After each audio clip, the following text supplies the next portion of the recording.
Programming ഫീൽഡിൽ ഏറ്റവും കൂടുതൽ കേൾക്കുന്ന ഒരു വേർഡാണ് ഇപ്പോൾ വൈബ് കോഡിംഗ്. എന്താണ് വൈബ് കോഡിംഗ്?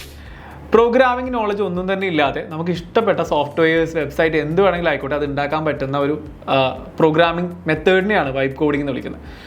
വൈബ് കോഡിംഗ് ചെയ്യാൻ വേണ്ടിയിട്ട് നമുക്ക് പ്രോഗ്രാമിംഗ് നോളജ് ഒന്നും ആവശ്യമില്ല. ഇപ്പം ഫോർ എക്സാമ്പിൾ ഒരുപാട് AI ടൂൾസ് നമുക്ക് അവൈലബിൾ ആണ്. ChatGPT, ക്ലൗഡ് കോഡ്, കോഡെക്സ് ഇങ്ങനെയുള്ള ടൂൾസ് ഉപയോഗിച്ചിട്ട് ബേസിക് നോളജ് ഒന്നും പ്രോഗ്രാമിംഗ് ബേസിക് നോളജ് പോലും ഇല്ലാതെ കോഡ് ഓട്ടോമാറ്റിക്കലി ക്രിയേറ്റ് ചെയ്ത് അത് ഇംപ്ലിമെൻറ്റ് ചെയ്യുന്ന ഒരു പ്രോസസ്സിന് പറയുന്ന പേരാണ് വൈബ് കോഡിംഗ്.